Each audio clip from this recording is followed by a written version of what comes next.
ایک دفعہ نبی پاک صلی اللہ علیہ وسلم گوشت لے کر آئے اور حضرت عائشہ کو دیتے ہوئے فرمایا کہ اسے صاف کر کے پکاؤ اور شوربہ ذرا زیادہ رکھنا۔ تو حضرت عائشہ گوشت کو صاف کرنے لگی۔ کچھ دیر میں بولی شوربہ کیوں زیادہ رکھنا ہے؟ کیا کوئی آنے والا ہے یا مہمان آ رہے ہیں؟ تو آپ نے فرمایا نہیں، آنا تو کسی نے نہیں ہے، لیکن مجھے پتا چلا ہے کہ مدینے میں ختیجہ کی کچھ سہیلیاں آ رہی ہیں، تو میرا دل کرتا ہے کچھ سالن بطور تحفہ ان کو بھی بھیج دو، تو شوربہ ذرا زیادہ رکھنا۔ حضرت عائشہ کہنے لگی یا رسول اللہ، آپ ختیجہ کا ذکر بہت کرتے ہیں، حالانکہ عمر میں بھی آپ سے 15 سال بڑی تھی۔ یا رسول اللہ، اللہ نے آپ کو جوان اور خوبصورت بیویاں دی اور آپ پھر بھی ختیجہ کا ذکر کرتے ہیں۔ تو سامنے سے کوئی جواب نہ آیا، دونوں طرف سے خاموشی سی چھا گئی۔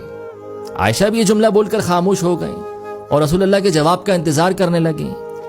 کافی دیر تک جب جواب نہ آیا تو انہوں نے نظر اٹھا کر دیکھا، دیکھتی ہیں اللہ کے رسول کا چہرہ مبارک ایک دم سرخ ہو گیا ہے۔ رسول اللہ نے فرمایا عائشہ، آج بات کی ہے، آج کے بعد یہ بات نہ کرنا۔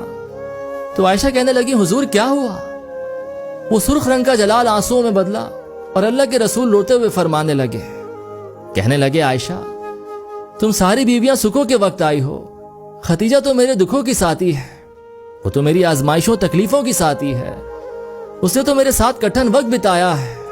لوگ مجھے پتھر مارا کرتے، میں راستے میں کانٹے بچھاتے، میں پریشان ہو کر جب گھر لوٹتا تو دیکھتا اس کے ایک ہاتھ میں کھجوریں اور دوسرے ہاتھ میں دودھ سے بھرا پیالہ ہوتا، کھجوریں کھلا کے دودھ پلا کے بستر بچھا کے روٹی دے کے کہتی محبوبہ کم نہ کرنا، اللہ پاک بڑی عزت عطا فرمائے گا۔